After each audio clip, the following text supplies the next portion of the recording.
Bismillahirrahmanirrahim. Assalamualaikum warahmatullahi wabarakatuh. Innal hamdalillahi nahmaduhu wa nasta'inuhu wa nastaghfiruh wa na'udzu billahi min shururi anfusina wa sayyiati a'malina. May yahdihillahu fala mudilla lahu wa may yudlil fala hadiyalah. Asyhadu an la ilaha illallah wahdahu la syarika lah wa asyhadu anna Muhammadan abduhu wa rasuluh. Allahumma shalli ala Muhammad wa ala ali Muhammad kama shallaita ala Ibrahim wa ala ali Ibrahim innaka Hamidum Majid wa barik ala Muhammad wa ala ali Muhammad kama barakta ala Ibrahim wa ala ali Ibrahim innaka Hamidum Majid. Amma ba'd. Alhamdulillah, pada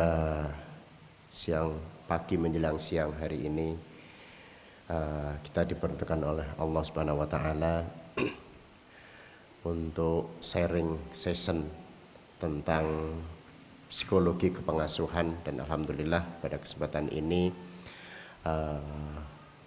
Ana bisa sharing dengan ikhwah dan akhwat semuanya. Pada kesempatan pagi hari ini tadi sudah disampaikan terkait dengan psikologi kepengasuhan dalam mendidik anak dan keluarga. Ya, karena memang latar belakang ya, anak itu di psikologi, jadi barangkali kalau yang dari Bali mengaji sudah tahu terkait dengan profil begitu ya, jadi tidak perlu saya perkenalkan lagi. Secara umum Ana mengajar di Fakultas Psikologi Universitas Muria Kudus. Kebetulan pada hari ini ada tugas dari fakultas yang kemudian kita bisa menyempatkan diri untuk sharing dengan ikhwan dan akhwat semua, bapak-bapak dan ummahat yang ada di Bali dan sekitarnya. Jadi materi kita adalah terkait dengan psikologi ya, kepengasuhan. Ya, memang kalau dari ustadz-ustadz yang katakanlah yang sering mengisi terkait dengan kepengasuhan atau terkait dengan pendidikan anak atau pendidikan keluarga, sudah banyak yang menyampaikan dengan banyak dalil dan juga banyak katakanlah kisah ataupun cerita dan sebagainya. Nah, dari sisi yang lain insya Allah kita akan kupas di sini meskipun tidak terlalu lama begitu ya, karena waktunya juga terbatas, yaitu tentang psikologinya. Kenapa keluarga itu memang menjadi satu hal yang sangat berperan? Karena keluarga merupakan faktor utama dan pertama di dalam proses pendidikan itu sendiri. Ya, jadi sebagai madrasahnya begitu ya, madrasahnya di dalam proses pendidikan anak-anak khususnya. Kemudian permasalahan yang sering terjadi adalah kita mengetahui bahwa di dalam dunia pendidikan itu tidak ada yang namanya belajar atau mendidik menjadi orang tua. Artinya versi kita saat mendidik anak-anak kita ya versi sesuai dengan versi sesuai dengan idealisme. Nah, istilahnya begitu ya. Idealisme dari masing-masing kita sebagai ikhwan atau yang sebagai akhwat, kemudian ketemu menikah, masing-masing punya idealisme. Tentunya idealisme utama adalah mendidik anak-anak menjadi anak-anak yang soleh dan anak-anak yang solehah. Tetapi ternyata di dalam perjalanan waktu tidak semudah yang dipikirkan, bahwa kemudian mendidik antara suami dengan istri itu pun juga banyak perbedaan gitu ya. Atau kemudian setelah kita punya anak, ya ternyata mendidik anak-anak itu pun juga tidak seperti yang dibayangkan, begitu ya, tidak seperti yang dibayangkan pada saat idealisme pertama. Kenapa? Karena menjadi orang tua itu juga sebagai sesuatu yang tidak disiapkan secara secara pendidikan.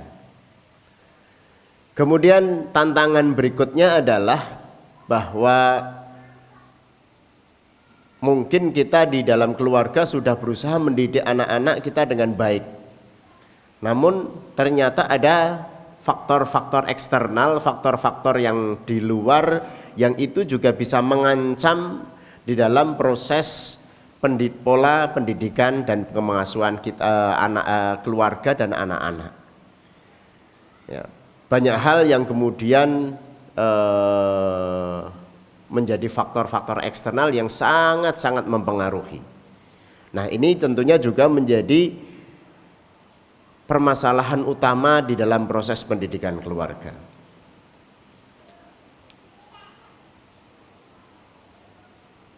Nah, seperti kita ketahui pada saat kita berhadapan dengan dunia luar, ya, maka di situ akan banyak hal yang kemudian juga menjadi tantangan kita sebagai keluarga. Terkait dengan kekerasan, terkait dengan penyalahgunaan obat-obat terlarang, terkait dengan pornografi, pornoaksi, begitu ya. Kemudian perilaku-perilaku amoral ini juga menjadi permasalahan dan tantangan kita sebagai orang tua di dalam mendidik anak-anak kita. Nah, disinilah kemudian orang tua juga perlu membekali diri dengan bagaimana kita menjadi orang tua yang baik bagi keluarga dan juga bagi anak-anak. Kalau di dalam Al-Quran, ya, Allah juga sudah berfirman gitu ya.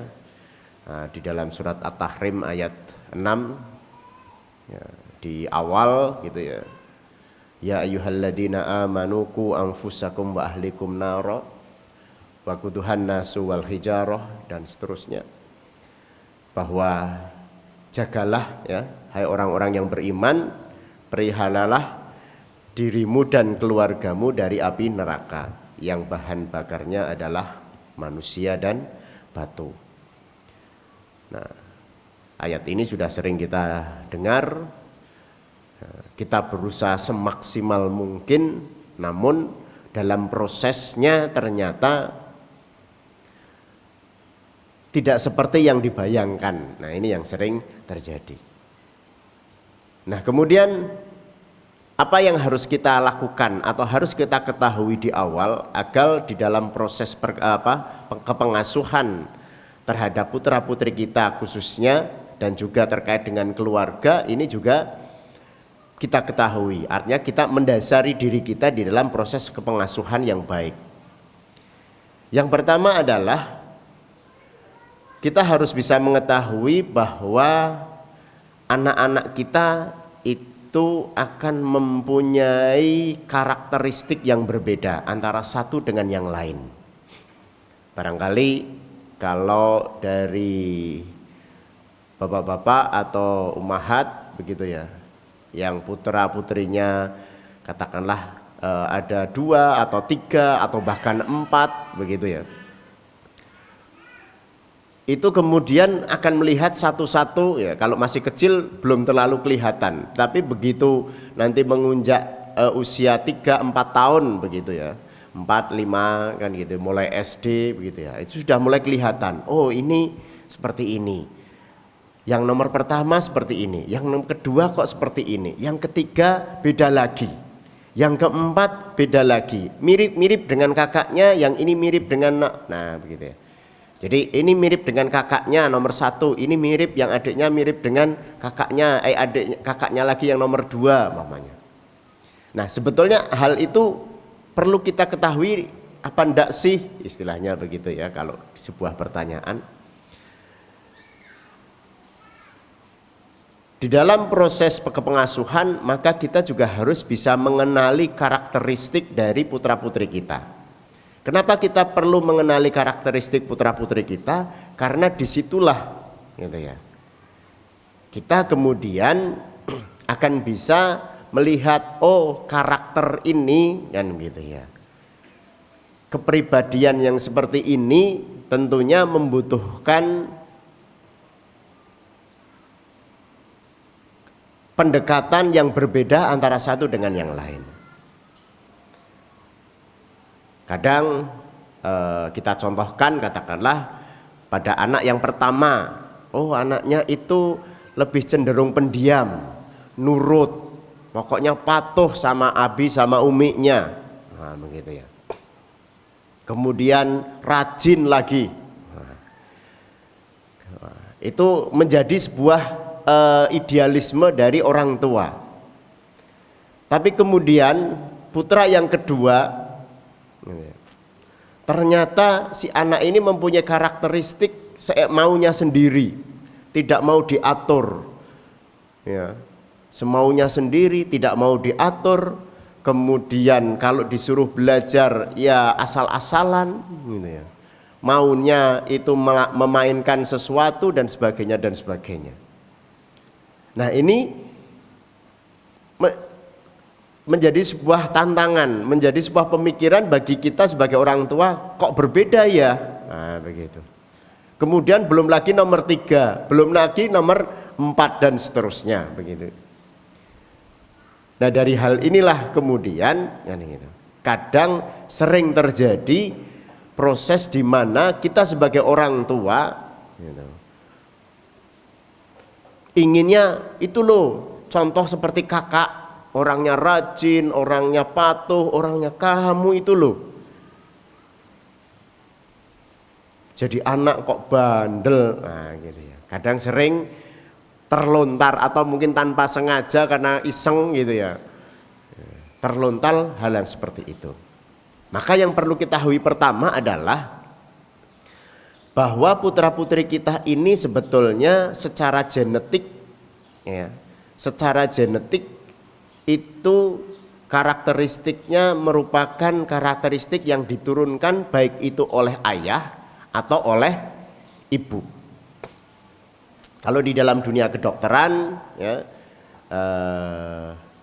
kita ini mempunyai 46 kromosom ya. Di dalam dunia kedokteran mungkin sudah dipahami bahwa kita itu mempunyai 46 kromosom. 23 kromosom itu diturunkan dari ayah dan 23 kromosom diturunkan oleh ibu. Nah, sekarang yang sering kita lihat adalah biasanya gitu ya, biasanya itu fisik yang paling awal. Setelah putra-putri kita, kemudian yang sering terjadi adalah oh ini mirip ayah, namanya gitu ya. Face-nya, mukanya mirip ayah. Kemudian beda lagi dengan yang lain. Oh ini face-nya mirip ibu persis, mamanya begitu ya. Uminya, mamanya gitu. Nah biasanya yang pertama dilakukan adalah yang sering kemudian yang sering disebut pertama itu adalah terkait dengan wajah. Nah di sini wajah ini sendiri sudah merupakan satu kondisi di mana antara satu dengan yang lain itu sudah berbeda. Itu yang pertama. Tentunya kemudian dalam konteks karakteristik kepribadian itu pun juga antara satu dengan yang lain pun juga kadang berbeda. Kalau dalam hasil observasi saya, istilahnya observasi anak sendiri selama katakanlah berkecimpung di dalam dunia anak-anak juga, ini belum sebuah teori begitu ya, belum sebuah teori tapi sebagai hasil observasi mungkin dari ummahat atau ikhwan sekalian yang ada di sini bisa nanti dilihat kalau yang sudah punya putra putri begitu ya. Bahwa pada dasarnya kesimpulan saya mengatakan fisik dengan kepribadian itu berbanding terbalik. Nah, gitu. Fisik dengan kepribadian itu berbanding terbalik. Artinya apa? Coba perhatikan, kalau wajah kita atau wajah anak kita, gitu ya. Kalau wajah atau face atau fisik itu mirip abinya, ya, face-nya mirip abinya, artinya dominan lebih ke abinya, maka kepribadiannya itu akan cenderung dominan ke uminya. Ya, mungkin yang umahat langsung kalau face-nya itu mirip uminya gitu ya, atau garis keturunan gitu. Jadi kadang-kadang ini kok mirip om atau mirip tante, mamanya begitu ya, dari ayah atau istilahnya dari ayah. Jadi face-nya itu garis dari ayah, maka kepribadian si anak itu lebih cenderung dominan ke uminya. Kebalikannya juga begitu. Jadi kalau face wajah atau secara fisik itu lebih ke uminya atau garis keturunan dari uminya gitu, dari kakeknya atau saudara gitu ya, maka kepribadiannya akan dominan ke abinya. Jadi terbalik. Sehingga kadang-kadang, nah gitu ya, kadang-kadang kita kalau berhadapan dengan anak-anak pada saat kita melihat itu adalah pribadi dari kan gitu, orang yang kemudian bisa kita ajak komunikasi, maka akan enak. Tetapi pada saat kemudian sama-sama pribadinya adalah pribadi yang katakanlah umpamanya istilahnya introvert begitu, sama-sama introvert atau yang satu introvert yang satu ekstrovert gitu ya, itu juga nanti akan mengalami kesulitan. Nah, ini satu hal yang kemudian tentu menjadi juga bahan pada saat kita bicara dengan anak kita ini ya gitu ya. Seperti apa sih? Nah, gitu ya. Ini yang sering juga kemudian menimbulkan masalah. Kadang-kadang anak perempuan itu lebih lebih melekat kepada abinya namanya, atau anak laki-laki lebih melekat ke uminya. Apakah kemudian itu juga karena faktor kepribadian? Juga salah satu begitu ya. Tetapi tentunya di sini terkait dengan kepribadian itu sendiri. Nah, itu nanti memang ada penjelasan yang lebih panjang. Tapi intinya adalah bahwa anak-anak kita itu juga membawa genetika sifat karakter yang juga ada pada entah itu dominan ayah atau dominan ibu. Sehingga sehingga pada saat seorang ayah mamanya gitu ya, yang si ayah ini adalah seorang yang idealis, orang yang perfeksionis, mamanya begitu ya. Kemudian ternyata istri, Afan mamanya ini ya. Istri itu mungkin orang yang low profile, santai dan sebagainya, mamanya begitu. Maka kalau anak itu dominannya adalah dominan anak yang santai, maka juga akan kurang pas. Kadang-kadang crash antara ayah dengan anak, gitu ya. Atau kebalikannya, intinya begitu. Kalau ngomong sama ayah atau ngomong sama abi orangnya ketus sih, ndak asik, mamanya begitu. Kalau ngomong sama umi orangnya itu cuekan dan sebagainya, mamanya begitu. Nah, ini hal yang kemudian juga perlu kita perhatikan. Meskipun itu juga bukan menjadi satu hal yang dominan. Karena dengan begitu nanti tetap kita bisa mempelajari. Nah, kemudian selanjutnya adalah faktor dari apa yang harus kita perhatikan dari anak-anak adalah bagaimana kemudian tumbuh kembangnya. tumbuh kembang dari anak-anak ini perlu kita pahami sebagaimana tumbuh kembangnya proses yang terjadi pada anak-anak itu sendiri. Yang sering terjadi adalah idealisme kita sebagai orang tua, gitu ya, itu kemudian akan kita terapkan di dalam proses pendidikan terhadap putra-putri kita. Jadi tertib sholat, tertib dalam mengaji, bangun tidur harus tertib dan sebagainya dan sebagainya. Padahal mereka adalah masa anak-anak. Ya, seperti kita ketahui pada saat mereka katakanlah seperti ini nih, kita ajak ke masjid begitu ya. Ya, tidak bisa kemudian memang disuruh duduk tenang begitu akan sulit. Mereka akan eksplorasi, mencari ini apa, mencari itu apa dan sebagainya. Meskipun kita juga tetap bisa mendidik mereka, ayo kakak, ayo adik, tetap tenang di masjid ya, tidak boleh bergurau umpamanya. Dan sebagainya dan sebagainya. Tapi tetap yang namanya anak-anak, cara berpikirnya adalah cara berpikir anak-anak. Artinya proses perkembangan itu pun juga harus kita perhatikan. Yang sering terjadi katakanlah pada saat saya mengisi anak mengisi di Bali Mengaji atau di yang TN begitu ya, terkait dengan perkembangan anak atau yang lain gitu ya. Sering pertanyaannya muncul usia 5 tahun, Ustaz, bagaimana melatih anak-anak untuk untuk bisa bangun sendiri, bisa disuruh sholat pergi ke masjid sendiri, mamanya begitu ya. Tahu harus ngaji, mamanya.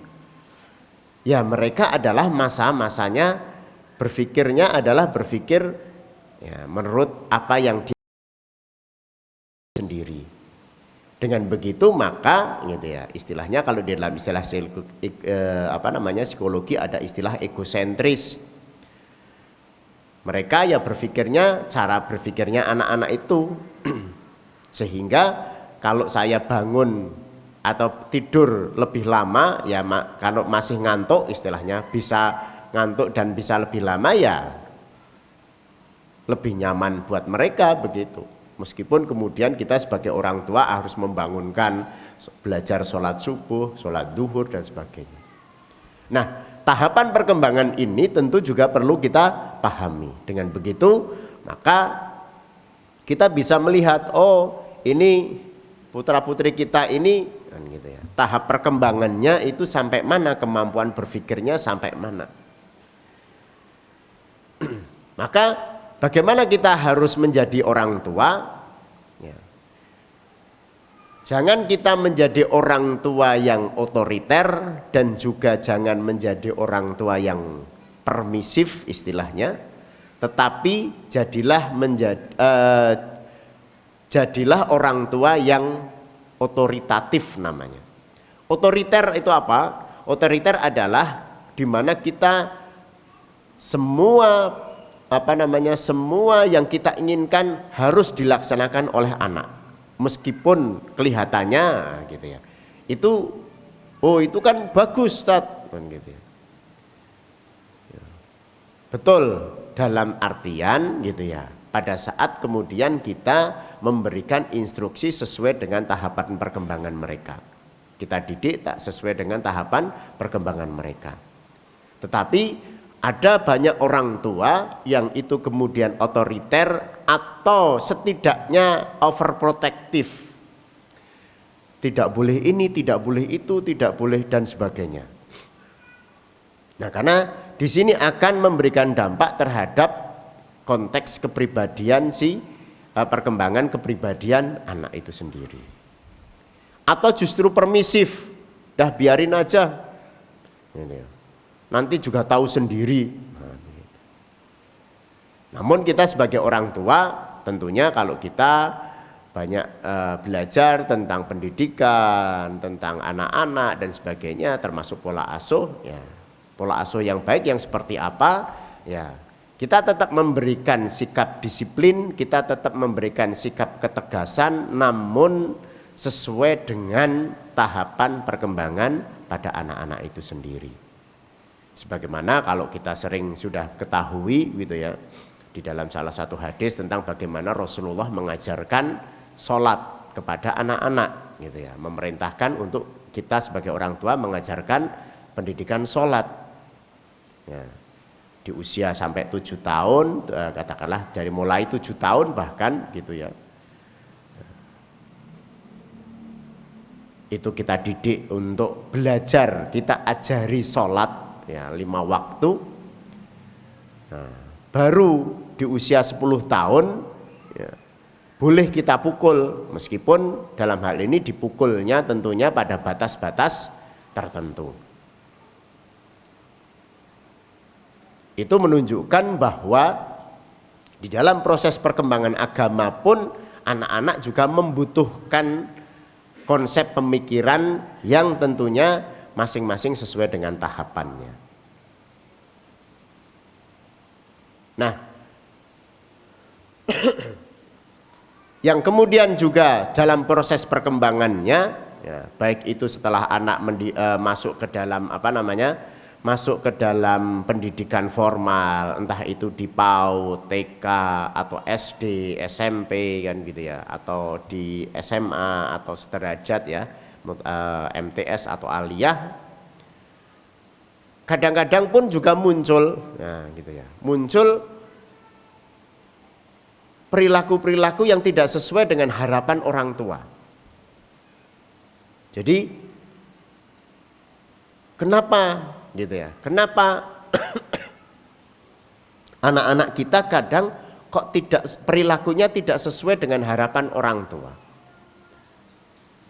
Nah, satu hal atau yang perlu kita pahami adalah kan tadi masing-masing itu berbeda. Namun ada beberapa hal juga yang kemudian perlu dipahami oleh kita sebagai orang tua. Yang pertama adalah kadang kita sebagai orang tua itu menaruh harapan terlalu tinggi terhadap kemampuan dan kesadaran anak itu sendiri. Jadi harapan kita ini terlalu tinggi. Seperti tadi, anak usia 6 tahun sudah harus kan gitu ya, katakanlah harus bangun sendiri, kemudian tahu bahwa sholat sendiri, katakanlah sholat sendiri itu maksudnya umpamanya pergi ke masjid sendiri terus dan sebagainya dan sebagainya. Padahal tahapan mereka pun juga masih pada tahapan perkembangan yang tadi saya sampaikan adalah tahapan egosentris. Aku maunya begini kok, saya maunya begini. Nah ini yang kemudian juga menimbulkan kadang orang tua, gimana ini anak saya kok belum sampai usia sekian belum bisa ini, usia 6 tahun belum bisa ini. Nah kemudian berikutnya adalah penetapan standar perilaku yang diberikan kepada anak itu kadang didasarkan pada kemampuan orang tua, bukan pada kemampuan anak itu sendiri. Artinya anak itu disuruh berpikir seperti berpikirnya orang tua. Ya tentu itu adalah hal yang sulit bagi anak-anak.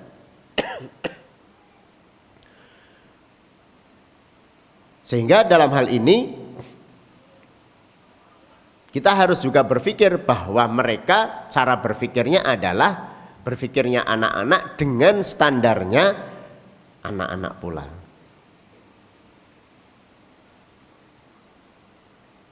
Nah, apakah kemudian kita tetap istilahnya tidak boleh, atau bagaimana kemudian kita ini menjadikan anak-anak atau proses pendidikan di dalam keluarga ya, agar itu kemudian sesuai dengan harapan kita ya. Ada beberapa hal yang perlu dilakukan kita sebagai orang tua secara umum. Ini secara umum ya. Jadi kalau kasuistik kan kadang-kadang berbeda antara satu keluarga dengan keluarga yang lain.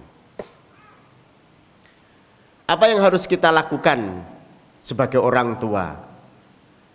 agar kemudian proses pendidikan anak atau kepengasuhan anak ini sesuai dengan harapan kita paling tidak gitu ya, atau di dalam proses itu sendiri. Yang pertama, kita harus menjadi orang tua yang responding, istilahnya begitu ya. Menjadi orang tua yang responding, artinya kita menanggapi secara tepat terhadap sikap dan perilaku anak. Nah, umpamanya contoh yang paling umum sering saya sampaikan, sering Ana sampaikan, entah itu di grup ataupun di ceramah juga. Contoh begini, pada anak usia 4 atau 5 tahun yang dulunya adalah penurut tapi sekarang menjadi pembangkang. Telusur punya telusur karena sekarang ini si anak ini punya adik. Ya, pada saat si anak ini punya adik, perhatian orang tua, entah itu abinya, entah itu uminya, lebih banyak konsentrasi ke adik. Porsi perhatian gitu, awalnya itu di kakaknya itu 100%, sekarang berbanding terbalik, 70% untuk adiknya, 30% untuk kakaknya. Apa yang terjadi? Si anak ini kemudian akan merasa bahwa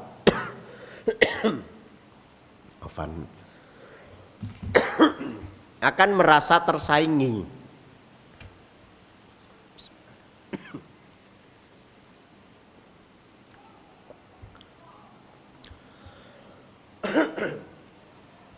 Akan merasa tersaingi oleh adiknya.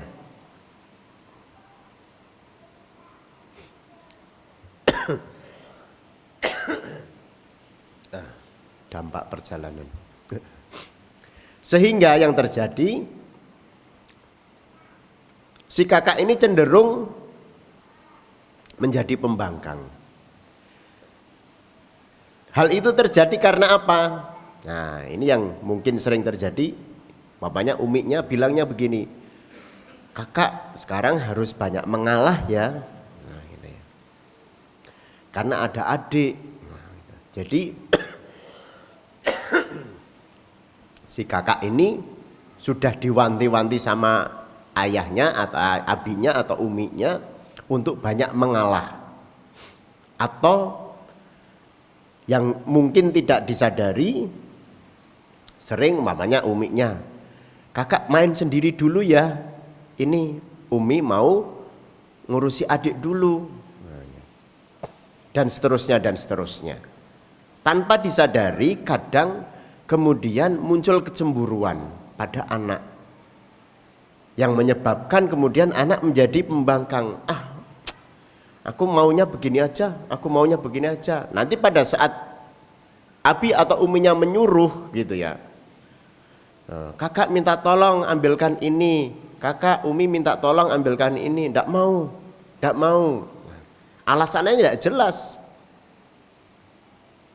Namun yang sering terjadi adalah setelah ditelusuri sangat dimungkinkan karena tadi faktor kecemburuan. Itu juga menjadi salah satu permasalahan. Sehingga kita harus responding istilahnya begitu ya, merespon dengan tepat. Ayo sini kakak, bagaimana kemudian mendekatkan kakaknya juga dengan adiknya, termasuk bagaimana kita sebagai orang tua pada saat si kakak ini juga meminta sesuatu. Atau yang sering terjadi mungkin ada beberapa kasus anak usia 4 tahun gitu ya, awalnya tidak ada masalah dengan pembicaraan, dengan ucapan, dengan kalimat. Ya, pada saat kemudian si anak setelah usia 4 tahun ya, karena kita sering menganggap bahwa anak sudah paham dengan maksud dan tujuan orang tua gitu ya. Kemudian anak sering katakanlah ya bermain sendiri, sudah dianggap sudah tahu dan sebagainya. Nah, yang terjadi kemudian mamanya pada saat anak itu minta sesuatu, nah gitu ya, minta sesuatu mungkin karena kita pekerjaan masih banyak dan sebagainya gitu ya. Kemudian anak terabaikan. Nah, apa yang terjadi pada anak yang sering muncul adalah kemudian menjadi seperti dalam bicara itu gagap. Umi, mi, nah, gitu ya. Mi, aku, umpamanya kalau kita di Jawa gitu ya. Aku mau minta ini, nah, gitu ya. Kita sebagai orang tua kemudian kadang-kadang, loh, ini kamu kenapa kok sampai seperti itu? Kamu ngapain? Bicara yang benar, malah kita marahi kadang-kadang begitu. Nah, harus kita ketahui bahwa sangat dimungkinkan terjadi sebuah proses yang tidak nyaman pada diri anak yang menyebabkan kemudian anak melakukan seperti itu. Nah, salah satu hal yang kemudian juga sering terjadi adalah karena tadi si anak minta sesuatu, tetapi kita sebagai orang tua itu cenderung menyepelekan atau mengabaikan bahkan. Karena dianggap, coba kamu ambil sendiri aja. Kamu kan sudah besar, ambil sendiri ini. Atau sebentar nanti. Ini kerjaan mama, kerjaan Umi masih banyak, kerjaan Abi masih banyak. Sebentar. Mamanya begitu ya. Akhirnya yang terjadi ada perilaku-perilaku seperti itu. Nah, termasuk mungkin kalau pada diri kita juga melekat sebagai seorang guru. Nah, mungkin pada siswa-siswa kita di sekolah ada yang juga melakukan seperti itu. Nah, itu harus kita cari permasalahannya seperti apa. Kemudian yang berikutnya adalah dari responding menjadi preventing, yaitu mencegah munculnya perilaku berisiko dan bermasalah. Artinya kita harus menyelami dunianya anak-anak dengan tetap membawa mereka untuk berpikir sesuai dengan kemampuan dan masa-masanya. Masa anak-anak, masa remaja, memasuki dewasa awal kita juga masuk ke situ. Dan kita juga bisa menjadi seorang ayah, bisa menjadi seorang abi, umi, seorang ibu, bahkan sebagai rekan, teman dari anak-anak kita.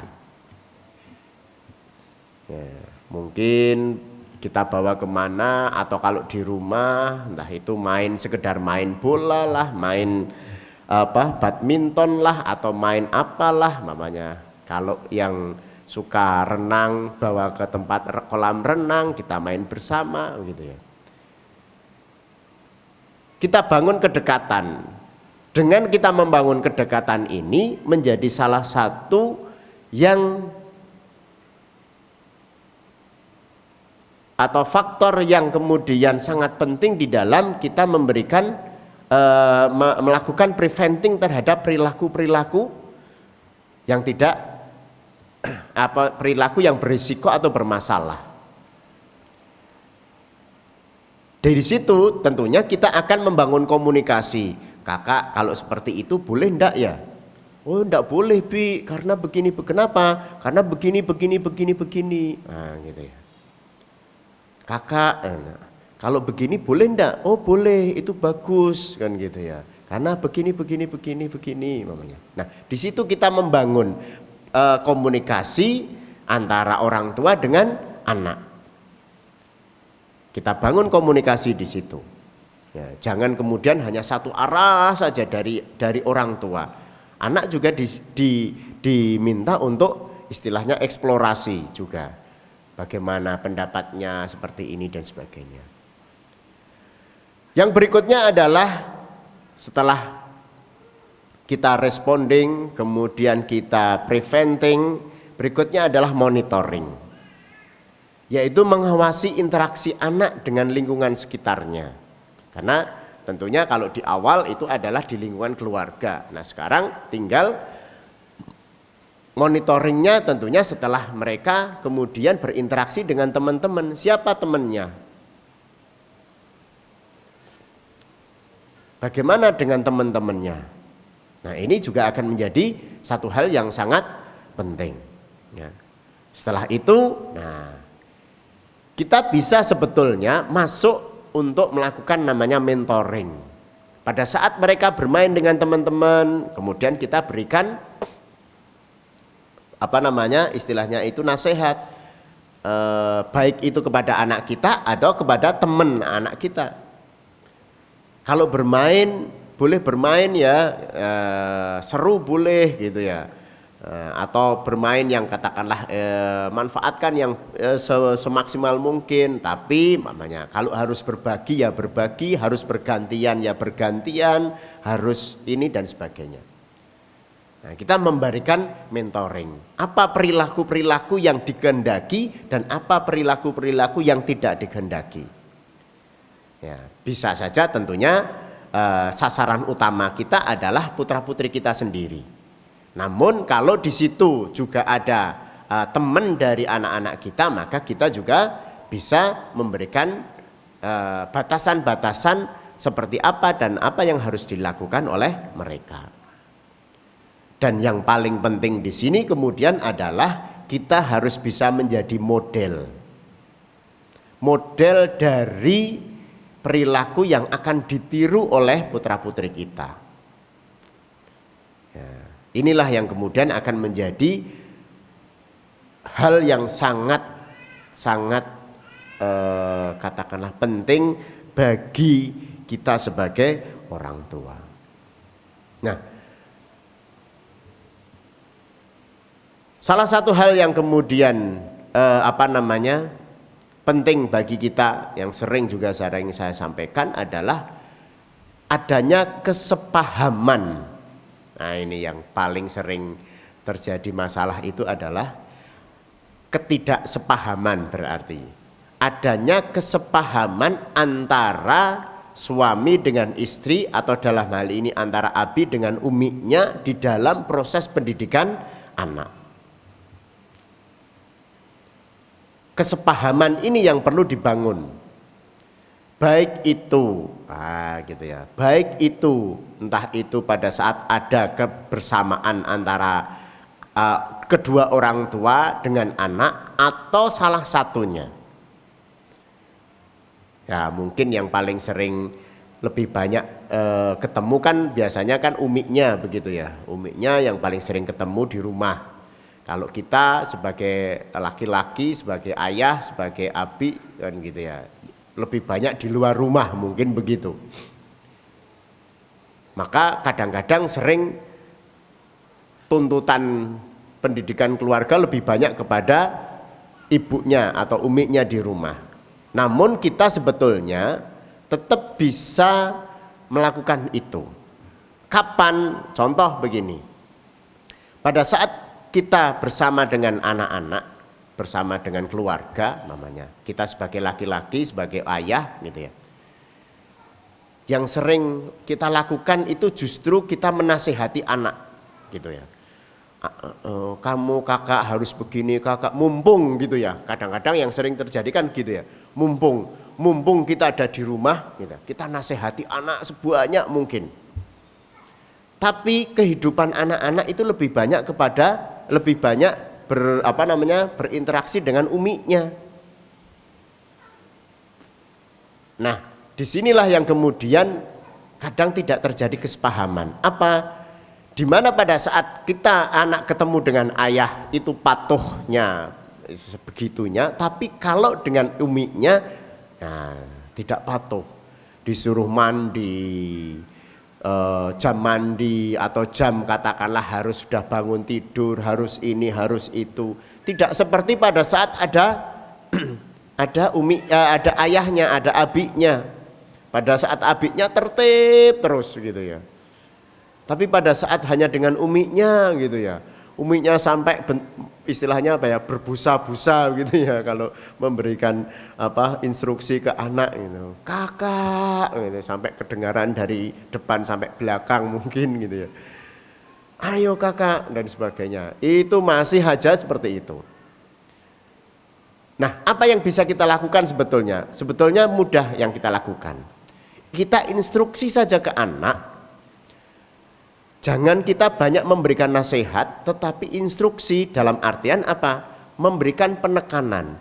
Kakak, kalau di rumah dan tidak ada abi, maka perintah, instruksi, atau apapun yang diminta oleh ummi itu harus ditaati. Apa kakak? Perintah, nasihat yang diberikan oleh Umi harus ditaati.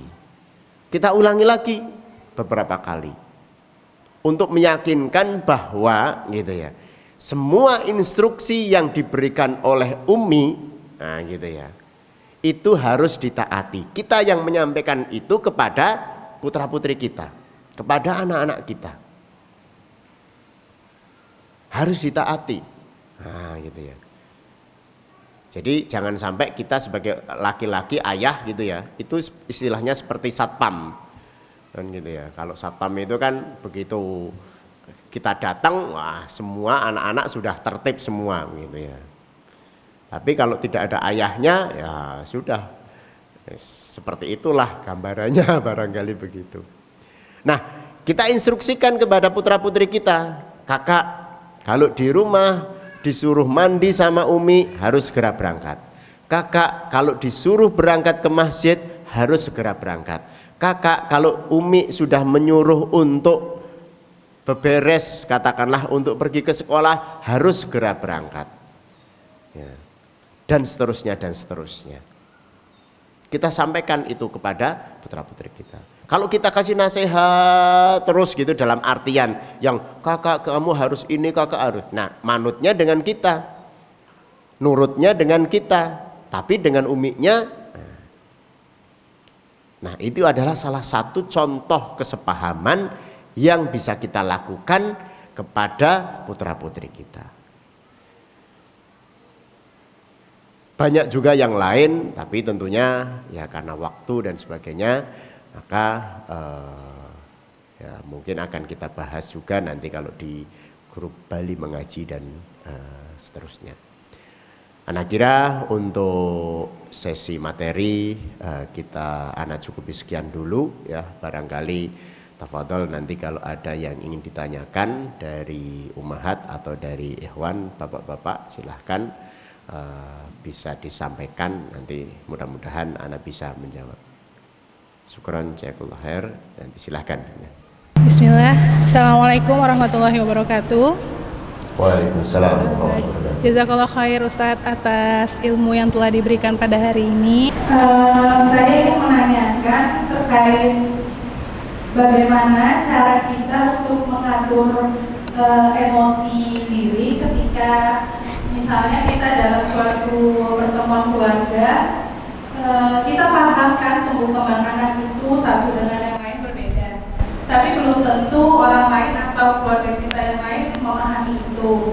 Nah, bagaimana cara kita untuk dapat mengelola emosi pada saat misal anak kita itu dibanding-bandingkan dengan anak-anak yang lain, misalnya dengan keluarga yang lain begitu. Karena kan kita di rumah misalnya sudah mengajarkan kita tidak pernah menanamkan perbandingan dari anak satu dengan anak lain karena kita paham karakteristik mereka berbeda. Tapi kita kan tidak bisa menahan omongan orang lain kepada kita. Nah, bagaimana cara kita untuk dapat mengelola emosi kita dengan baik pada saat itu terjadi kepada kita, Ustaz. Terima kasih. Wassalamualaikum warahmatullahi wabarakatuh. Waalaikumsalam warahmatullahi wabarakatuh. Baik, anak tanggapi sekalian, barakallahu fiik. Terkait dengan bagaimana kita mengelola emosi pada saat mungkin ya ada pertemuan keluarga atau yang lainnya begitu, kemudian mereka mungkin membandingkan putra putri kita dengan ya putra putri mereka dan atau yang lainnya. Entah itu khususnya biasanya begitu ya, candaan begitulah ya, sebetulnya sebuah candaan bapaknya. Itu kok si A aktif ya, si Fulan ini aktifnya, gitu ya. Itu si Anu kok cuma diem aja gitu ya. Itu si ini, itu si, nah sebagainya. Atau bahkan kadang-kadang ini anak kok kadang jahil ya, gitu ya. Nah itu mungkin kadang terlontar juga pada pertemuan atau seperti itu, yang sehingga tentunya kita sebagai orang tua gitu ya, kemudian bagaimana kita menahan emosi atau kita mengendalikan emosi atau ya katakanlah menetralisir hal itu. Baik, seperti kita ketahui bahwa anak-anak itu berbeda antara satu dengan yang lain. Antara ya katakanlah di antara kakak adik saja sudah berbeda memang ada. Apalagi dengan orang lain gitu ya. Itu tentunya sudah berbeda. Nah, kadang-kadang yang sering kita dengar makanya minimal tadi. Kok enggak seperti kakaknya ya kan gitu ya. Minimal itu dengan kakaknya sendiri gitu. Itu kok enggak seperti kakaknya ya, kakaknya kan anteng, kakaknya tenang, kakaknya itu orang yang gini dan sebagainya, yang kayaknya baik-baik saja. Adiknya ini ya, wah gitu, usil lah yang inilah. Nah, kita sampaikan saja, ya wah itu memang ini adalah anak spesial, begitu ya. Kita sampaikan itu, anak spesial artinya dalam artian spesial di sini kan gitu ya. Memang butuh pendekatan yang lebih gitu ya. Kedekatan yang lebih. Nah, apa yang terjadi pada diri kita kemudian terkait dengan emosi atau apapun itu memang tergantung pada diri kita sendiri pada saat menerima itu. Artinya pada saat kita putra-putri kita ini dibandingkan minimal katakanlah dengan saudaranya sendiri atau bahkan dengan yang lain begitu ya. Ya, berarti kemudian terkait dengan bagaimana kita mempersepsikan itu, apakah sebagai sesuatu yang dianggap bermasalah atau ya kalau istilahnya fine-fine sajalah begitu ya, dibuat biasa-biasa saja namanya gitu. Nah, ini yang menjadi kuncinya. Artinya apa? Karena pada saat kemudian ini dianggap sebagai hal yang bermasalah, tentunya kita akan mempersepsikan itu menjadi hal yang memang akan bermasalah pada anak-anak kita. Bahwa anak-anak kita ini cenderung lebih banyak negatifnya daripada positifnya. Lebih banyak kurangnya daripada lebihnya dan sebagainya dan sebagainya. Padahal masing-masing mempunyai kelebihan dan kekurangan. Tentunya begitu. Apalagi maaf mungkin gitu ya. Ada beberapa orang tua yang diberikan oleh Allah itu dengan maaf tanpa menyinggung apapun adalah anak-anak yang berkebutuhan khusus. Karena terus terang saya juga berkecimpung di dunia anak-anak berkebutuhan khusus.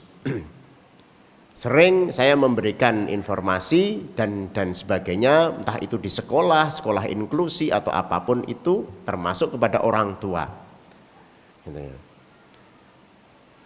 Nah, kadang-kadang yang kemudian terjadi adalah pada orang tua yang mempunyai anak berkebutuhan khusus memang ada sedikit perasaan minder, tidak percaya diri dan sebagainya dan sebagainya. Nah, yang paling utama adalah terkait dengan penerimaan diri itu sendiri. Pertama, baik itu anak kita anak berkebutuhan khusus ataupun anak normal, adalah satu hal yang kemudian gitu ya, itu adalah amanah dari Allah. Seperti sebagaimana saya sampaikan bahwa kalau pada anak normal itu mungkin ada karakteristik dari genetik orang tua, dari genetik kita antara ayah dengan ibu. Tapi kalau itu mungkin terkait dengan anak-anak berkebutuhan khusus, ya memang itu adalah amanah dari Allah yang memang diberikan kepada kita. Apapun itu penyebabnya dan sebagainya. Bahkan contoh seperti anak autis. Anak autis sendiri bidang kedokteran belum tahu apa penyebabnya anak autis.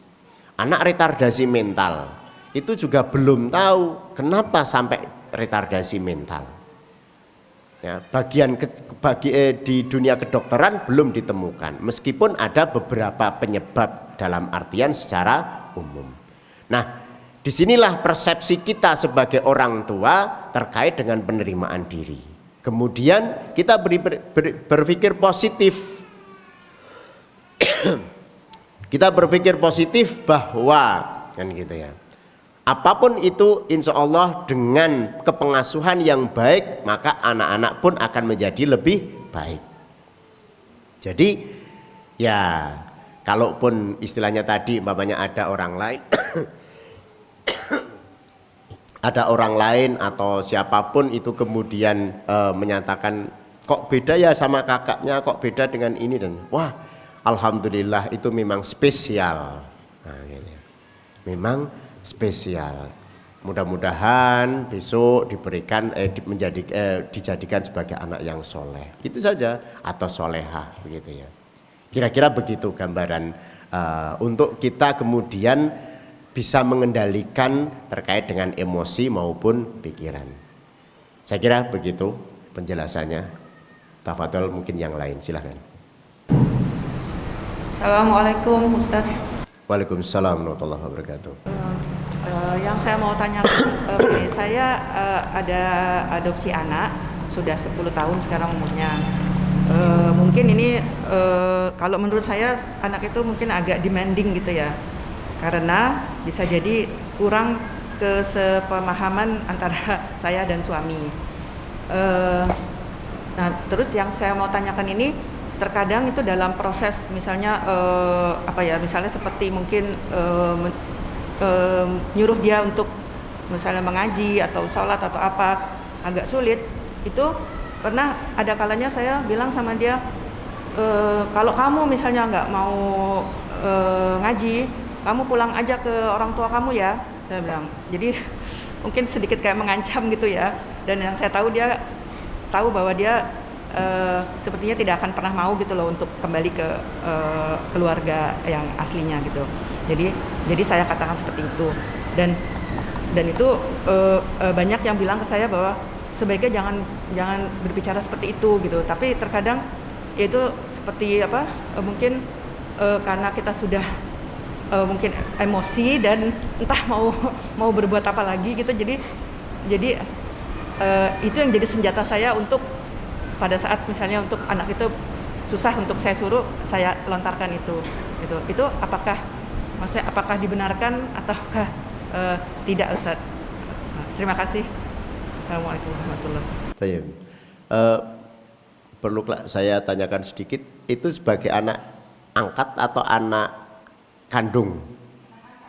Anak angkat ya? Oh iya. Baik. Ya. Kadang memang permasalahan terkait dengan anak angkat, katakanlah begitu, yang kemudian kita adopsi dalam hal ini. Nah, seperti kemudian akan menjadi permasalahan-permasalahan yang muncul terkait dengan perilaku dan sebagainya. Ya, sebagaimana Ana sampaikan tadi bahwa karakteristik atau kepribadian itu kan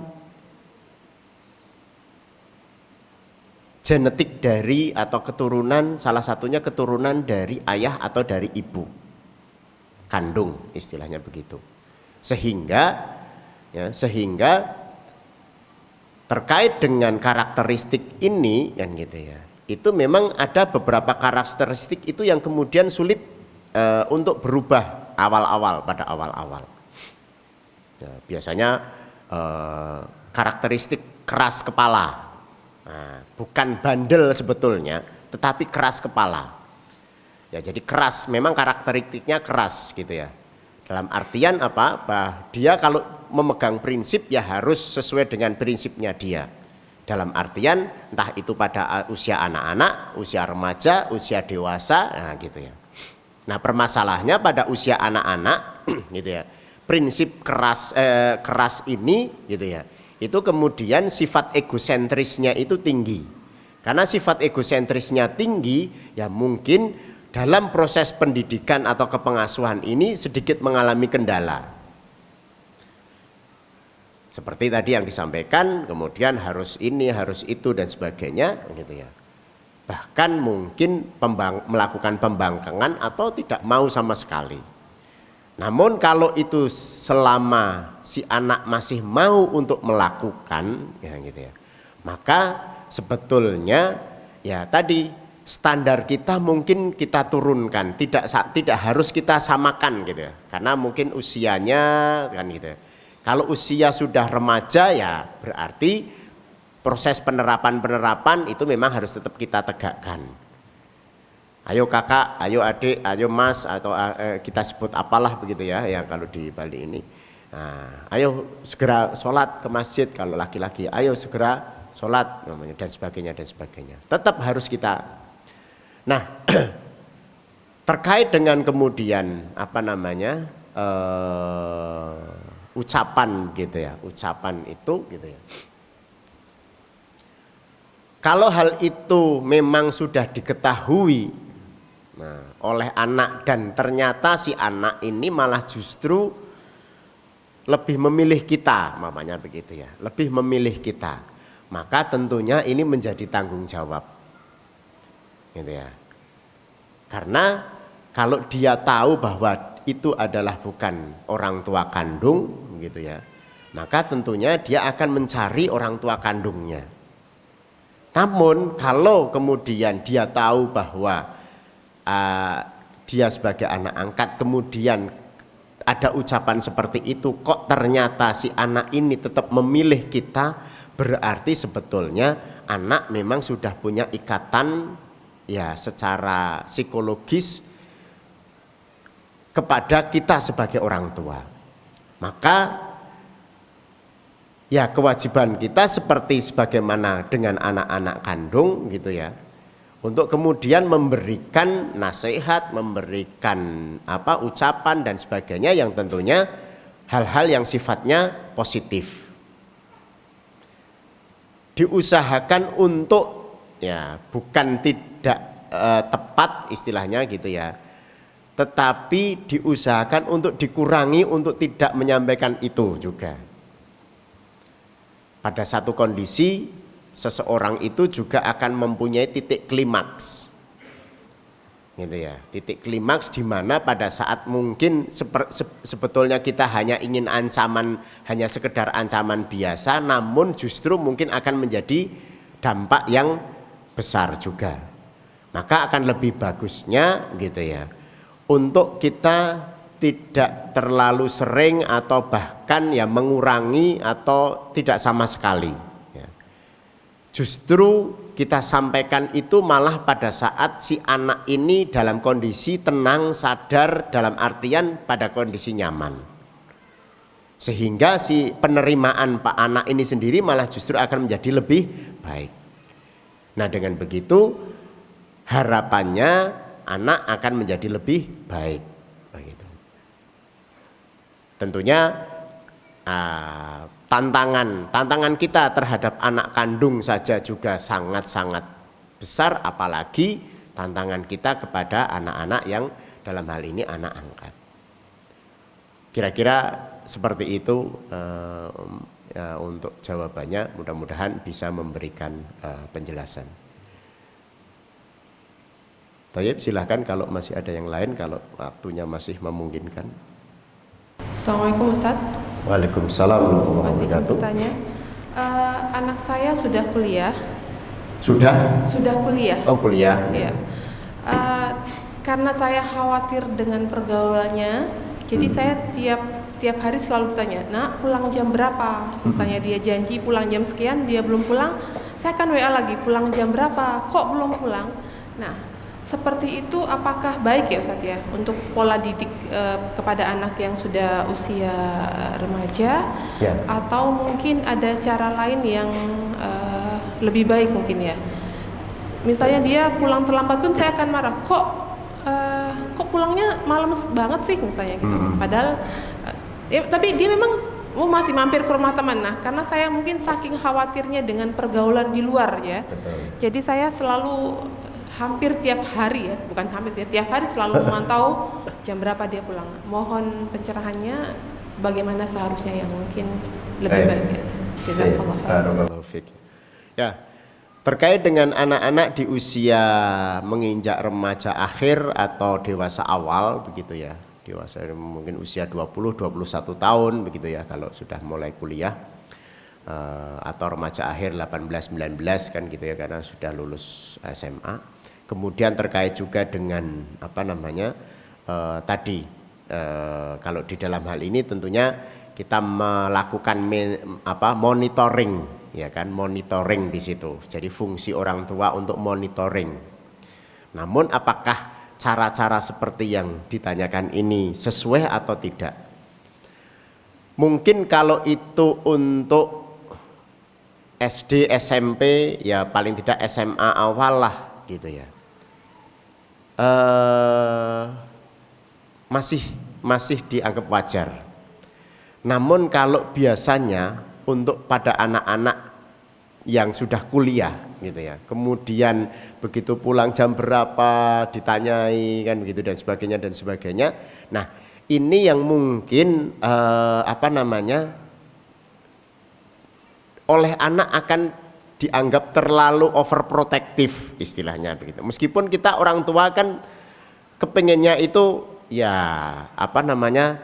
tidak ingin anak-anak itu pergaulan dan sebagainya itu buruk lah intinya begitu.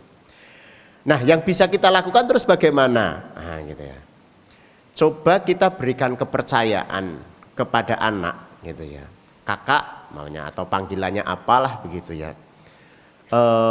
Kakak kalau pulang kuliah biasanya selesai jam berapa? Nah, gitu ya. Atau kakak kalau pulang kuliah biasanya sering berapa? Oh, aku kalau pulang kuliah itu ya biasanya selesai jam sekian kan. Kalau hari ini dan sebagainya. Kita ajak ngobrol kan gitu ya. Oh ya, berarti kalau setelah itu biasanya langsung pulang atau apa lagi mamanya? Oh ya, biasanya ada yang main sebentar lah dengan teman, sekedar ngobrol lah atau apalah mamanya begitu. Nah, berarti kalau itu kan paling wajar ya paling lah tidak terlalu lama ya gitu. Nah, berarti harusnya segera pulang. Ya, kita sampaikan itu atau kakak kan gitu atau sebutan apapun itu, kalau pergi kemana setelah entah itu kuliah atau kemana, kan sekarang sudah ada HP. Coba WA aja sebentar, Umi aku belum bisa pulang karena ini kan gitu. Umi aku setelah kuliah ada acara apa. Jadi diminta untuk memberikan kabar, yang jadi bukan kita yang menanyakan kabarnya, bukan kita yang kemudian menginterogasi anak begitu ya. Tetapi kita coba untuk anak-anak ini belajar untuk mendewasakan diri juga. Kita latih itu.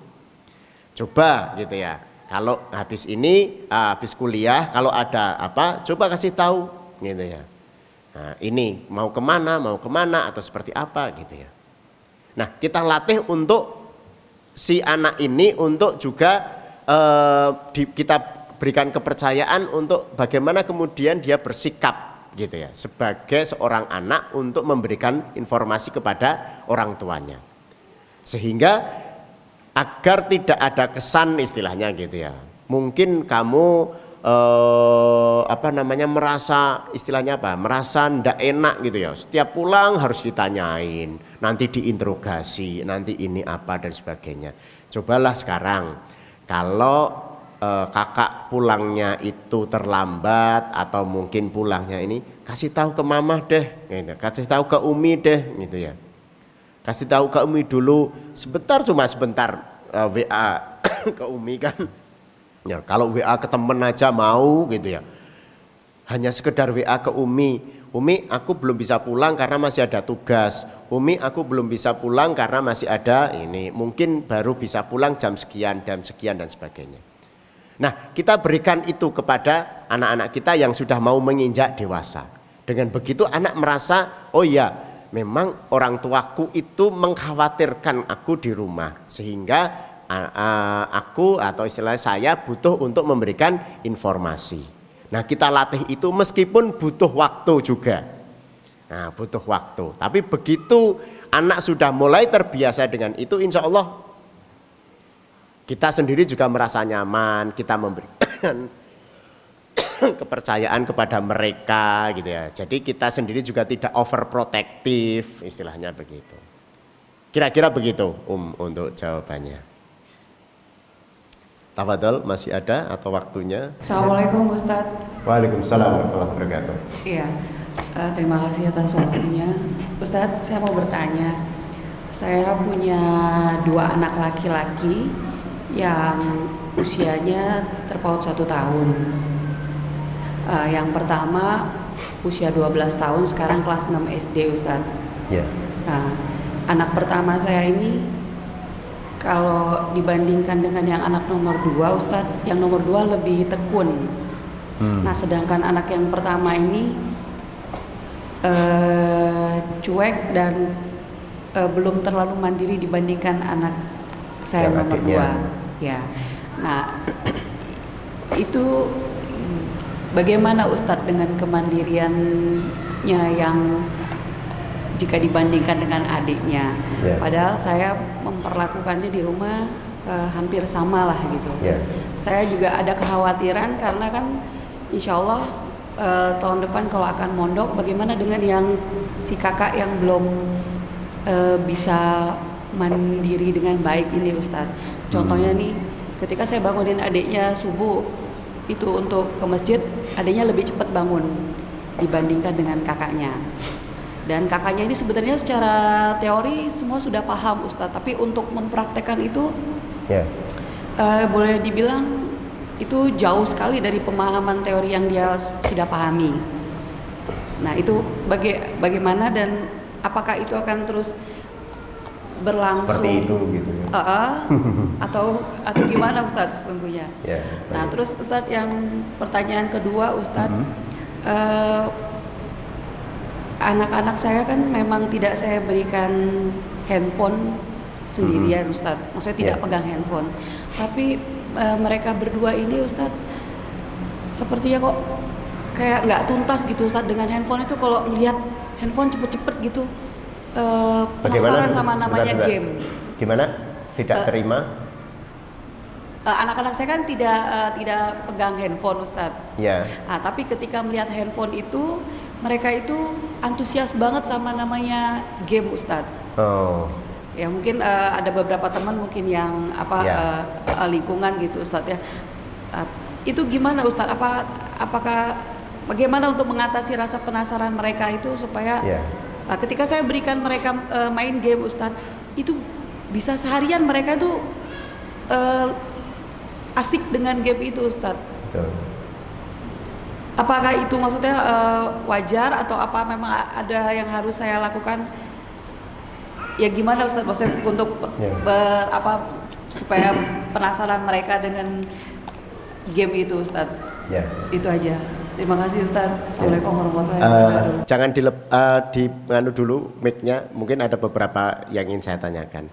Ya, untuk yang putra kedua itu karakteristiknya lebih ke Umah ya gitu.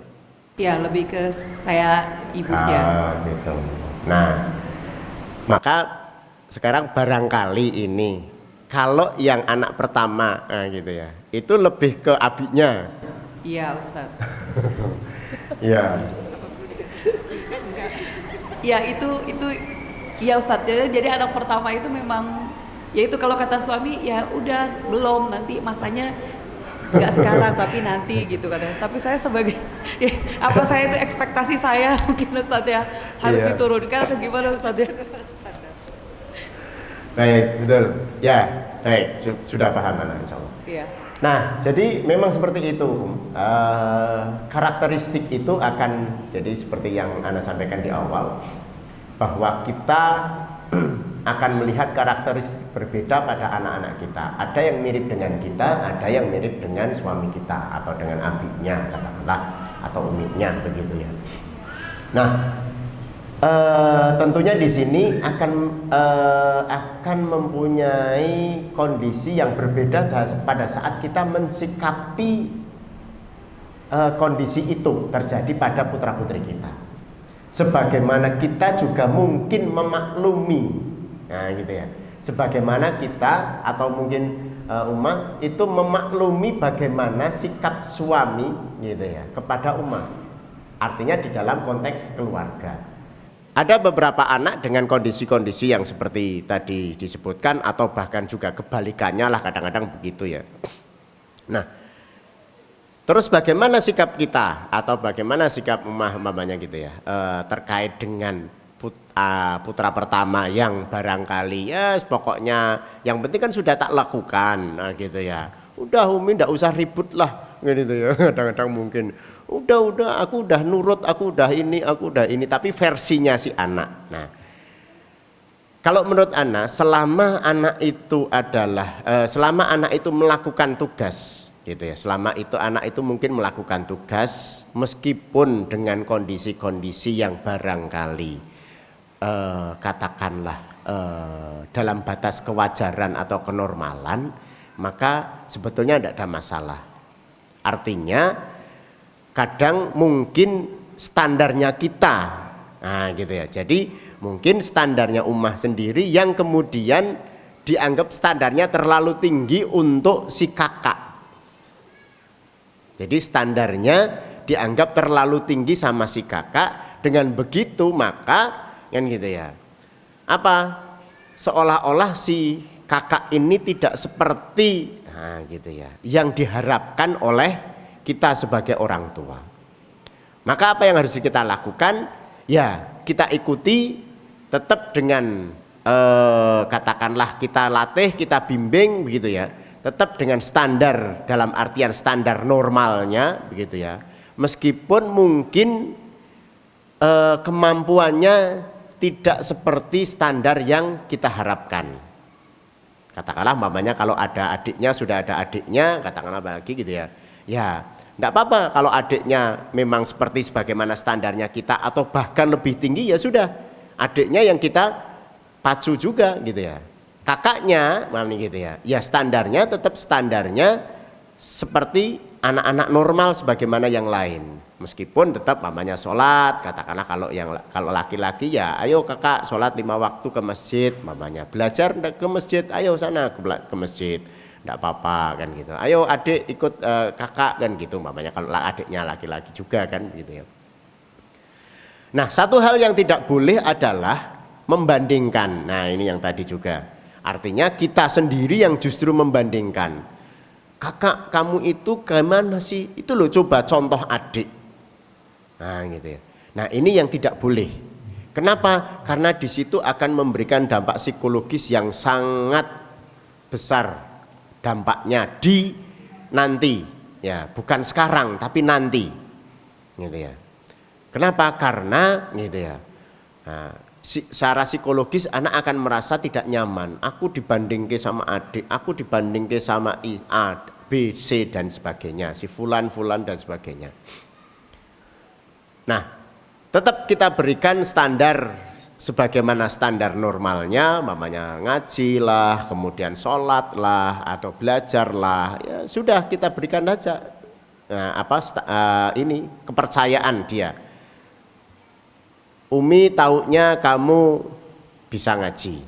Nah, gimana coba hafalannya dan sebagainya. Nanti kapan tak tes lo, gitu. Dan seterusnya. Nah, mungkin dengan begitu dia, ya ini loh aku bisa kok. Gitu. Saya bisa ini loh. Gitu. Nah, disinilah kemudian kita kasih kepercayaan kepada si anak juga untuk melakukan hal itu. Nah, termasuk juga mungkin tetap mengembangkan si adiknya kita maksimalkan, tidak masalah gitu ya. Tetapi tadi jangan dibandingkan. Nah, itu yang paling utama, karena dengan membandingkan maka secara psikologis jelas nanti akan mempengaruhi. Tidak sekarang tetapi mungkin di masa-masa yang akan datang. Itu yang pertama. Yang kedua terkait dengan apa tadi lupa. Ini Ustadz, yang kedua terkait dengan anak-anak saya itu kan tidak main HP ya, handphone ya. Bagaimana betul, supaya dia nggak penasaran sama tiap lihat handphone tuh kayaknya kalau lihat game maunya game itu terus gitu loh Ustadz. Ya. Ya. Baik. Terkait dengan HP atau main game, ya untuk saat ini memang sesuatu yang tidak bisa kita hindari.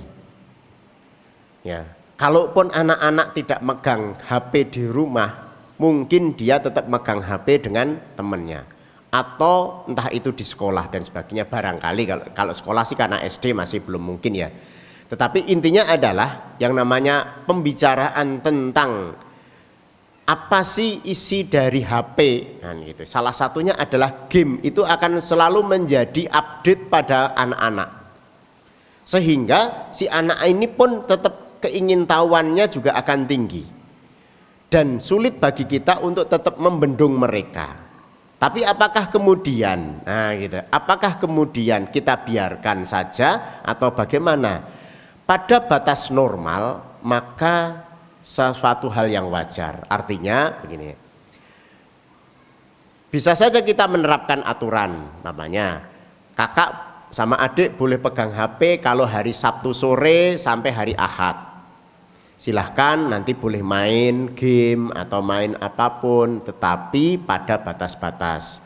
Masanya sholat tetap harus sholat, masanya ngaji harus tetap ngaji, masanya ini harus tetap apa dan sebagainya dan sebagainya. Ya, jadi kita sebagai orang tua memang tetap punya aturan dan kita tegakkan aturan itu sampai pada kondisi-kondisi yang memang anak sudah boleh memegang HP sendiri umpamanya. Katakanlah umpamanya sudah SMP memang harus pegang HP sendiri dan sebagainya. Nah, tidak bisa kita pungkiri anak-anak kita tetap akan memegang HP. Namun batasan memegang HP itu kendali pada orang tua. Termasuk batasan-batasan apa yang kita harus mereka lihat dan sebagainya, kan gitu ya. Kita tidak bisa mengontrol, iya, gitu ya. Tetapi tentunya kita bisa memberikan nasihat terus, gitu. Selama di proses awal pendidikan usia dininya tadi seperti tadi saya sampaikan di awal itu kita lakukan, maka tanggung jawab anak pun juga akan muncul. Nah, dengan tanggung jawab ini, oh iya, saya dipegangi HP, maka saya akan gunakan untuk ya kalaupun santai main game, kalaupun yang lain adalah untuk kebutuhan sekolah, bukan untuk sesuatu yang negatif. Nah, ini yang kita berikan kepada anak, tanggung jawab yang kita berikan kepada anak. Nah, kadanglah ya kita tetap sebagai orang tua akan ngecek itu, gitu ya, ngecek, oh ini dari riwayat itu apa yang dibuka, itu kan kita bisa cek itu dari riwayat-riwayat, entah itu apa istilahnya gamenya atau apanya begitu ya. Karena memang untuk saat ini ya kita akan kesulitan, sama sekali tidak boleh ya, tetap anak yang namanya anak itu dengan temennya lah, dengan siapa, ya, itu akan tetap juga akan megang HP. Namun boleh memegang HP yang gitu ya. Jadi anak kita solusinya anak tetap boleh memegang HP selama pada batas-batas tertentu.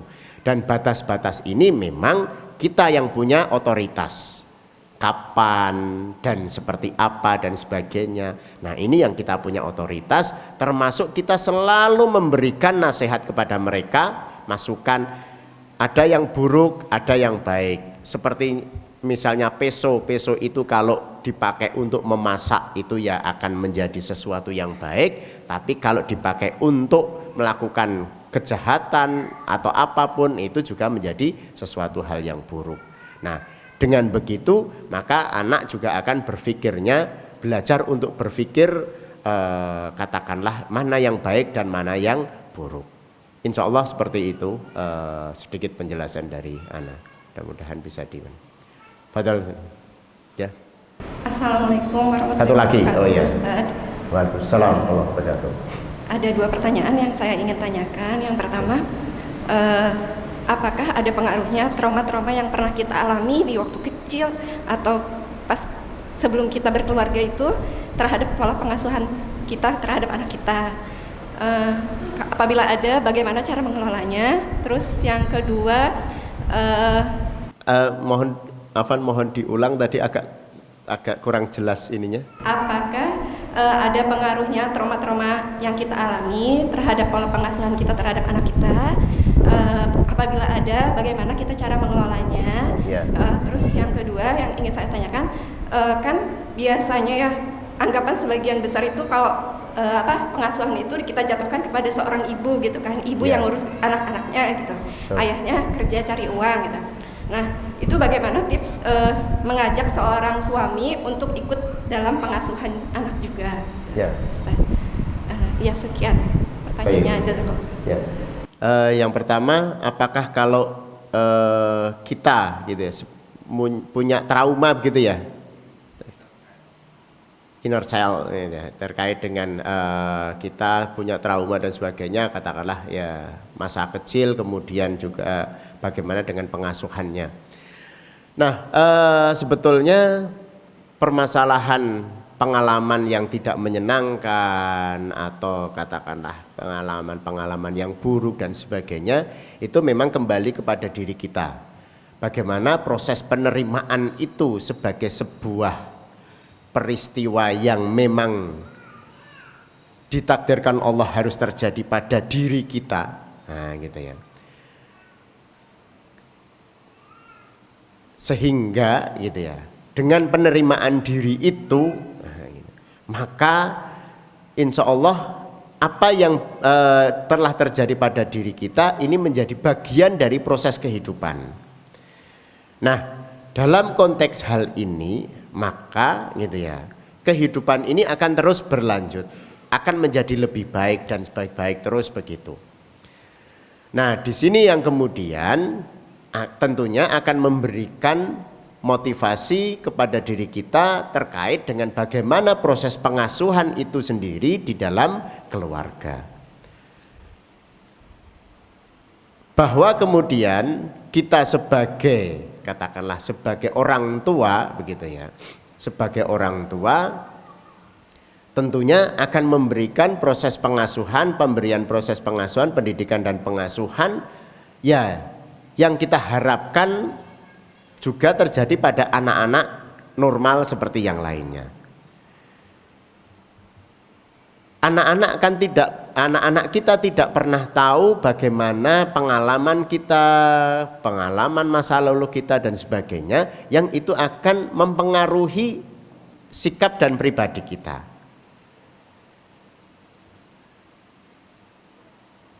Dengan begitu, ya, kalau penerimaan diri ini sudah muncul pada diri kita terkait dengan hal-hal yang memang kemudian mempengaruhi katakanlah pengalaman tadi, pengalaman buruk tadi atau pengalaman traumatik tadi, itu kemudian secara psikologis mempengaruhi kita. Namun dengan penerimaan diri terkait dengan semua hal itu, maka insya Allah sebetulnya proses kemudian pengasuhan dan pendidikan di dalam keluarga kita yang baru, artinya kita mempunyai keluarga pun insya Allah akan menjadi lebih baik ya. Namun, nah ini permasalahannya adalah pada saat kita gitu ya, pada saat trauma itu masih selalu menghantui diri kita, pengalaman masa lalu masih menghantui diri kita ya, maka proses kepengasuhan ini juga akan menjadi bermasalah, akan juga berpengaruh. Kenapa? Karena di situ akan ada ketakutan, ada perasaan tidak percaya diri, ada perasaan minder, ada perasaan ini negatif dan sebagainya, yang itu mungkin akan terjadi pada anak-anak kita. Ya.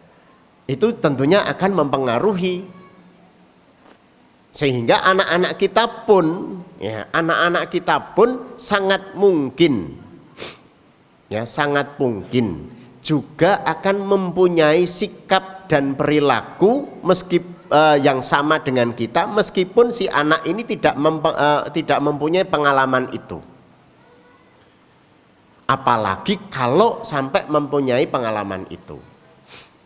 Ya, maaf saja, ada beberapa kasus terkait dengan, barangkali mungkin pernah dengar kasus-kasus katakanlah, umpamanya kemarin saya kunjungan ke rumah sakit jiwa itu di RSC Bangli gitu ya. Nah, itu beberapa kasus yang terjadi adalah jadi orang tuanya itu juga bermasalah dengan masa lalunya yang menyebabkan orang tuanya itu mengalami gangguan terkait dengan mental, maka anaknya pun juga akan juga menurun itu, meskipun gitu ya, dimungkinkan, maksudnya dimungkinkan akan mempunyai bermasalah dengan mentalnya ya, meskipun dengan kondisi yang berbeda. Nah ini itu bisa jadi kecemasan neurotik, istilahnya kecemasan neurotik itu bisa menurun dari orang tua kepada anak. Maka yang harus dilakukan pertama adalah bagaimana penerimaan diri kita dulu terkait dengan permasalahan masa lalu yang kemudian saat ini kan katakanlah gitu ya, saat ini itu kita sudah mempunyai keluarga yang tentunya akan berbeda dengan pengalaman yang sudah kita dapatkan. Jadi dengan penerimaan diri ini akan membawa kita tentunya harus lebih optimis, insya Allah akan lebih baik kan gitu ya. Kemudian juga anak kita juga akan menjadi lebih baik juga. Nah kira-kira seperti itu. Jadi ada pengaruhnya, namun gitu ya, kita bisa mengatasi itu kalau ada penerimaan diri. Untuk yang kedua, nah kembali lagi, saya lupa lagi.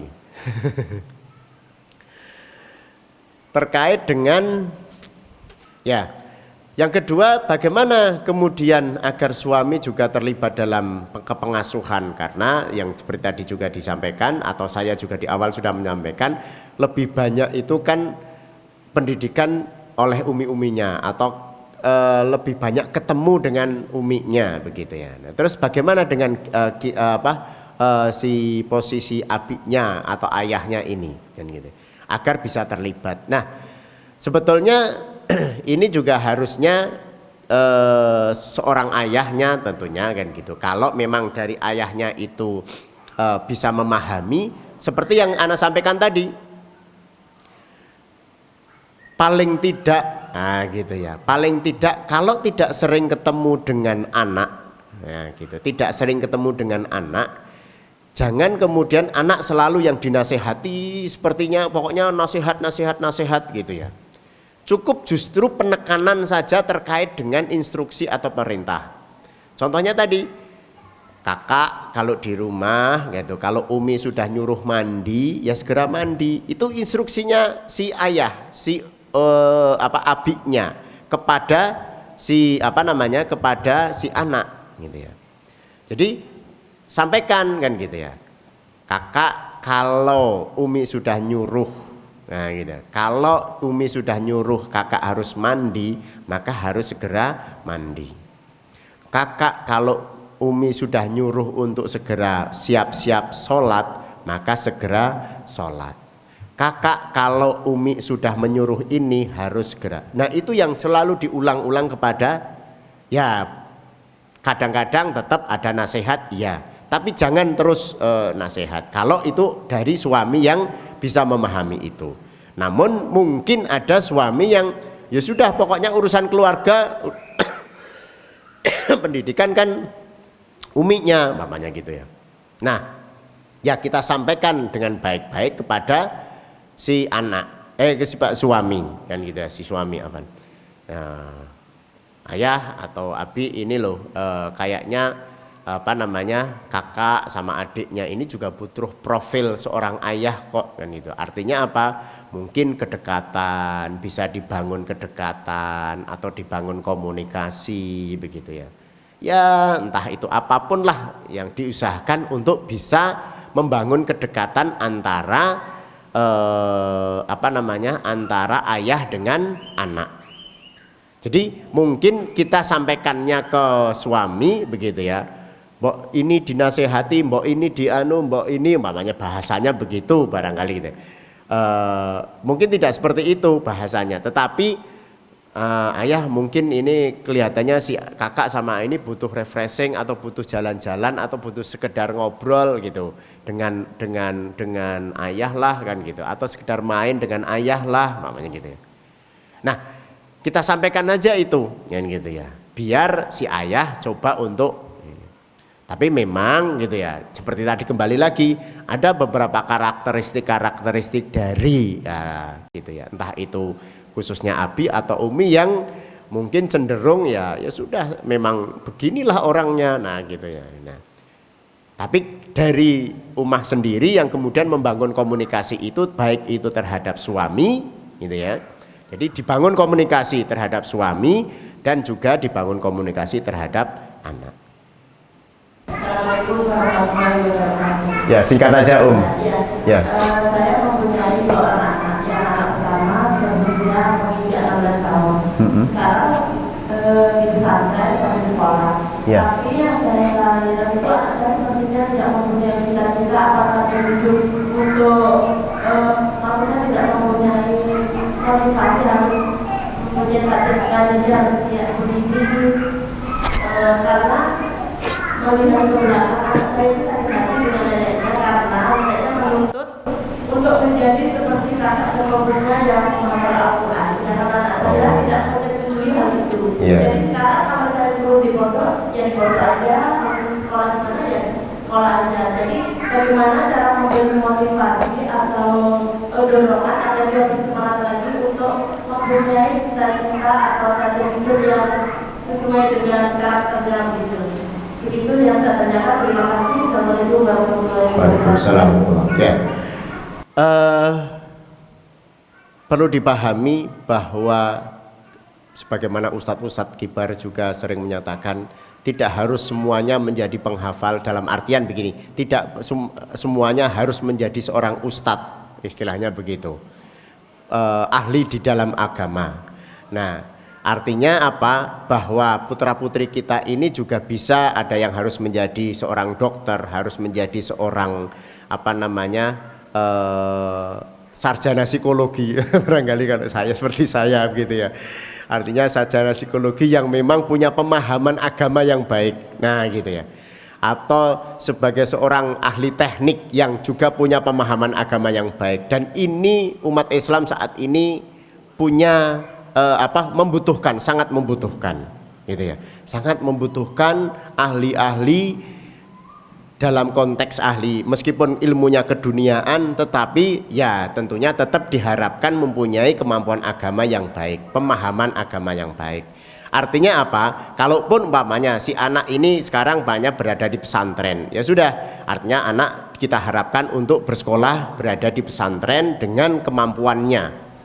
Perkara kemudian kemudian dia katakanlah setelah lulus aliyah melanjutkan, nah gitu ya, melanjutkan menjadi sarjana teknik, sarjana komputer atau sarjana ahli yang lain dan sebagainya, begitu ya. Itu adalah satu hal yang sebetulnya tidak ada masalah. Banyak ustadz-ustadz yang menyatakan begitu, namun tentunya harapannya tetap didasari dengan pemahaman agama yang baik dan benar. Dengan begitu maka insya Allah tetap akan punya manfaat ilmu. Nah gitu ya. Intinya kan di situ, manfaat dari sisi ilmu. Masalah sebagai penghafal Al-Quran, maman gitu ya. Ya memang tidak semua katakanlah yang juga akan juga menjadi penghafal Al-Quran gitu ya. Ada sekolah yang khusus memang penghafal Al-Quran, ada sekolah khusus yang pendidikan agama, ada lagi yang lainnya dan sebagainya. Nah, di mana posisi anak kita, putra-putri kita, yang penting adalah mereka punya kemampuan atau kita ajarkan dengan pendidikan agama yang baik. Itu yang paling penting. Kalaupun kemudian Allah takdirkan seorang ahli teknik mesin yang hafid Al-Quran, nah itu kan Masya Allah. Dan mungkin bisa saja itu terjadi setelah anak kita masuk kuliah. Ternyata sambil kuliah bisa menghafal Al-Quran. Nah kita doakan saja insya Allah seperti itu. Mudah-mudahan itu bisa sedikit memberikan gambaran. Jadi jangan berkecil hati, tetap kita ajarkan agama, iya, bersekolah, iya. Nah dan kita doakan agar anak-anak kita tetap menjadi anak-anak yang soleh atau soleha. Saya kira itu karena waktunya sudah mendekati adzan, maka saya akhiri. Assalamualaikum warahmatullahi wabarakatuh.